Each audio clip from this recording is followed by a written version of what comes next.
is the 17th day in the month of November 2020. When you hear this voice right here on Ghana's #1 online radio, it's your most educative program live on Penny Radio, Hope for the Hopeless. Before our first segment, I want to remind you once again to subscribe to our YouTube channel. Just check down there, you see the word that subscribe. Just click on it, and you can also click on the bell so that you get an alert whenever a new video is uploaded or whenever we go live. So Ghana is mourning our former president, the late His Excellency Flight Lieutenant Jerry John Rawlings. He died on 12th November, a Thursday, 2020. That's why you see us clad in black, just to pay homage to the memory of the late president, Ghana's longest serving head of state, Jerry John Rawlings. Once again, I am Yeple Victor, and I am here with my regular co-host, Winifred Wilson. In fact, we have 2 keywords and then 1 phrase. 2 keywords and 1 phrase. The first word there is, can you help us, Araba? Chew. Chew spelled? CHEW. Okay. And the second word is? Articulator. Articulator spelled? ARTICULATOR. Once again, the word? Articulator. And our last one is going to be a phrase. It's not chew, it's not articulator. It's a phrase because it's more than 1 word. And what do we have for the last phrase? Many a times. Many a times. Many a times. If you want to know how to go about this particular words and phrase, kindly stay tuned. So, as I said earlier, or as we said earlier, the first segment is the grammatical expressions. We have 2 keywords and then 1 phrase. The first one is chew, the second one is articulator, and the last phrase is many a times. So, Winifred, I hope you've been hearing that thing we used to say. Chew and pour. Yes. You remember? Yeah, I Chew do. and pour when we're in junior high Junior high, and senior high. school. Yeah. When we're in junior high and senior high school. Chew and pour. What should we know about the word chew under the grammatical expression? Chew. What should we know about the word chew? Let's put them, as usual of us, we are going to put each of the word and then the 1 phrase into sentences for better understanding. Once again, I am your regular host, Victor, and I'm here with Winifred. So let's get the chew going. How do we use chew in sentences correctly? Okay, so I believe that instead of using chew or the correct word. Can we put them into sentences rather? Okay, So you can. For example, the example I have here reads, the poem is difficult. I can't chew it. Wow. Yeah, the poem is difficult. I can't chew it. This is actually incorrect. Yes, What it's should we know? incorrect. Okay, we should know that it's supposed to be. Can you take the correct sentence? Then you help us with explanation. Yes, the poem is difficult. I can't memorize it. Oh, risk. Yeah, that's the correct one. Okay, this is very interesting. I mean, we've been using this all along. Yeah. Why should it be memorized and not chew? Why should it be memorized and not chew? Okay, to memorize something means to learn something by heart. Okay. Or maybe to commit it to memory. Okay, so that's memorize. Memorize, Good. yes. So someone too will say, what's the meaning of by heart? By way of explanation, you don't tell somebody you talk by heart. Now, when you tell someone that the person talks by heart, you are actually complimenting or praising the person for committing a lot of things to memory. Or if I want to say you talk by heart to connote negativity, I should be saying stop talking carelessly. So if you say by heart, you mean the person actually commit things to memory. You know, so if you come here to say, arise Ghana youth for your country, I mean, you know this off head, so you are saying it by heart. But if I want to,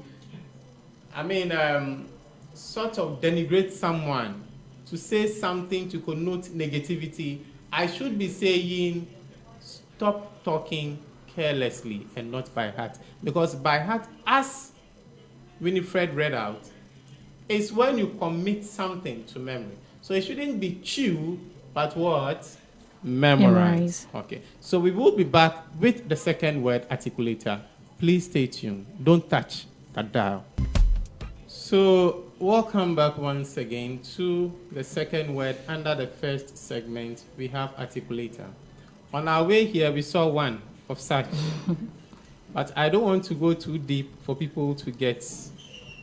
I don't want us to jump ahead of the gun, so I'm going to limit what I say. On our way, we saw one in the Nima market. Yeah. Now we have articulator. Now this articulator, as she spelled it earlier, is spelled A-R-T-I-C-U-L-A-T-O-R. This articulator here in this context, we are trying to refer to a car.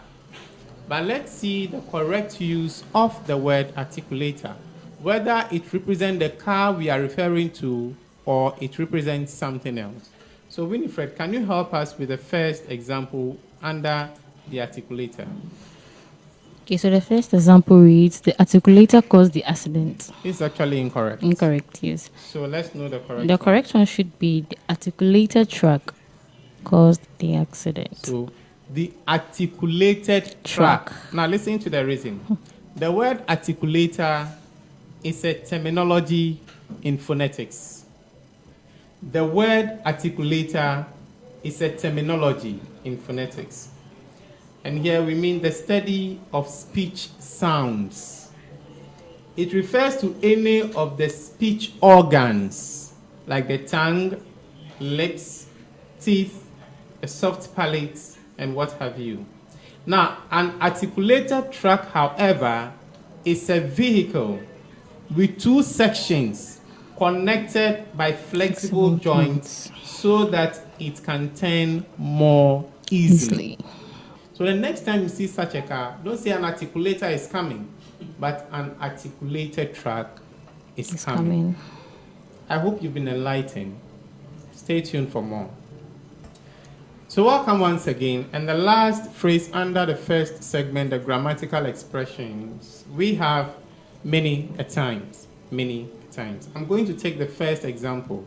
If it's correct, I will be prompted, and then I will be given the correct answer by Winifred. So the first example is, we have done that many a times. We have done that many a times. This is actually incorrect. What should be the correct sentence? We have done that many a time. So she said we have done that many a time without an S. Yes. This is the reason. Can we know? Okay, so the expression many a is followed by a singular noun. Okay. Yeah. It means a large number of something. So maybe, for example, many a student has cheated in the examination. Good. This is straightforward. So we will return with the second segment, the error buster. Please stay tuned. So welcome back, ladies and gentlemen, boys and girls, men and women, to your most educative program on Ghana's #1 online radio, Penny Radio, Still Hope for the Hopeless. Please, if you've forgotten to subscribe to the YouTube channel, do that now. And if you are watching us on Facebook and you are yet to like our page, please do that now. So welcome back to the second segment. We have the error buster. And for today's word, we have C-H-O-I-R. Let's take that again. C-H-O-I-R. Now the word is pronounced choir and not choir. Choir and not choir. You've been informed. I will return with a penultimate round. That's the idiomatic expression. You are still live on Penny Radio and you are listening to the Grammar Check program. So for our penultimate round, we have the idiomatic expression. And for today's idiomatic expression is going to actually match the moment we find ourselves in. So can we have the idiomatic expression for today? Okay, the expression is to kick the bucket. Please take that again. To kick the bucket. And to kick the bucket means To die.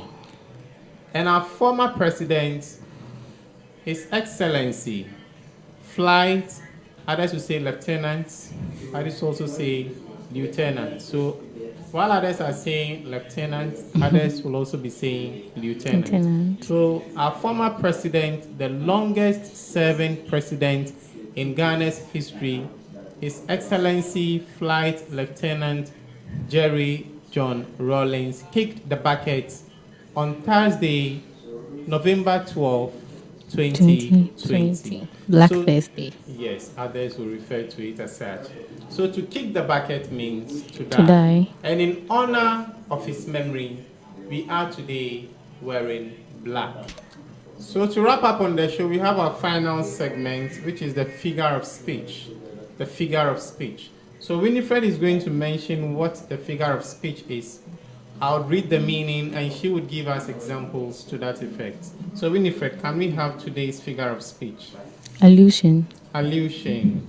Spelled ALLUSION. Let's take that again. Allusion. Allusion. Spelled ALLUSION. And this is what it means. Allusion is an indirect reference. A reference to something which is outside the immediate scope of what is present. Allusions can be biblical, it can be classical, it can be mythological, it can be historical, and it can also be political.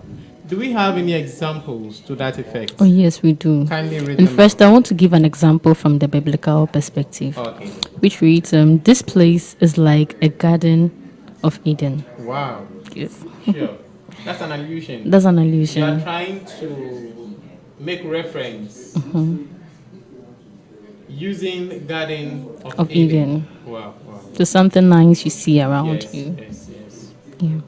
And also, the second example here reads, "Don't act like a Romeo in front of her." Don't act Like a Romeo in front of her. Wow, this allusion deals with love. Yes. That's interesting. Do we have any other? Please hold on. Okay, so they said the last one reads, "Hey, have you seen the new Newton in our class?" Wow. Yes. Let me take that again. "Hey, have you seen the new Newton in our class?" Okay, that has to do with education. Education, that's it. That's Newton. Wow, wow. Yes. The scientist. The scientist, Isaac Newton. Isaac Newton, the scientist. That is academically related. That's an allusion. Wow, interesting. So we will return to say our final goodbye. Please stay tuned. If you are yet to subscribe to our YouTube channel, please check down there and then click on the subscribe button. And whenever we upload a new video or whenever we go live, you would be notified. Please stay tuned. We want to entreat each and every viewer and listener out there to be agents of peace even before, during, and after the 2020 polls. As we mourn our late former president, His Excellency Flight Lieutenant Jerry John Rawlings, we urge that we continue to uphold that high standard of morality and uphold peace even before, during, and after the December 7, 2020 general election. Until we come your way next week, God willing, we are yours truly, Victor Yetle, and Winifred Wilson. goodbye.